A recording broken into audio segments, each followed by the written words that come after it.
These additional American and international troops will allow us to accelerate handing over responsibility to Afghan forces and allow us to begin the transfer of our forces out of Afghanistan in July of 2011. All right, Afghanistan, here we are. 34 soldiers have died, which means it's en route to becoming the deadliest month in this war.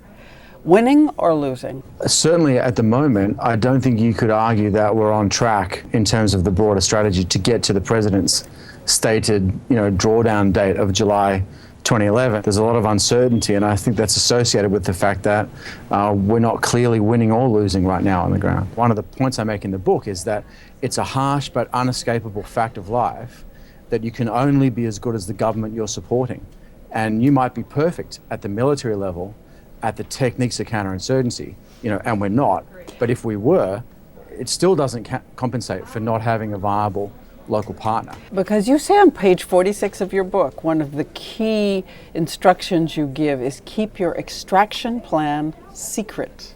You're trying to communicate one kind of message to the Afghan people, which is we're going to stick around, we're going to be with you. But you're trying to communicate a completely different set of messages to the American people and the international community, which is, don't worry, this isn't going to go on forever. There is an end in sight. We are going to start to downsize. And it's a very, very tricky balance to maneuver between convincing Afghans that we are going to stick around, but simultaneously convincing our own people that this isn't going to drag on forever. So tell me about how difficult it is in this climate to conduct these kinds of counterinsurgency operation. I'm thinking about Wikileaks handing out video now that they get from secret sources. How tough is that? The media environment of today is dramatically different from the media environment at the time when counterinsurgency as a concept was invented. We've moved to a situation where people are both consumers and producers of media. People can put stuff on YouTube, people can put out blogs. There's a constant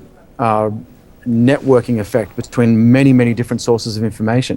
Traditional news media, like the broadcast networks and newspapers, how much does WikiLeaks hurt the secrecy and therefore hurt the strategy? I think in terms of long-term, broad brush, greater information freedom probably benefits our strategy better than it benefits the insurgent, primarily because it makes it a lot harder for the deception and the manipulation and conspiracy theories and so on that these guys peddle to stand up. But in the short term, it gives us this communication problem. You're trying to communicate different messages to different groups of people. You have been a key advisor to General Petraeus, General McChrystal. Given the fact that the government component of what has to be in place in Afghanistan is problematic, given the fact that a deadline has been set, which undermines the credibility of the long-term presence there, should the U.S. continue fighting this? Lives are going to be lost. I think that you have to see it in the context of what we're doing now in Afghanistan is we're fighting to create a stable enough platform that we can exit. We're trying to create the conditions that allow us to start getting out without having to subsequently have to reinvade the place in 2 or 3 years if Al-Qaeda comes back in. And I think that's the issue right now. So it's worth it?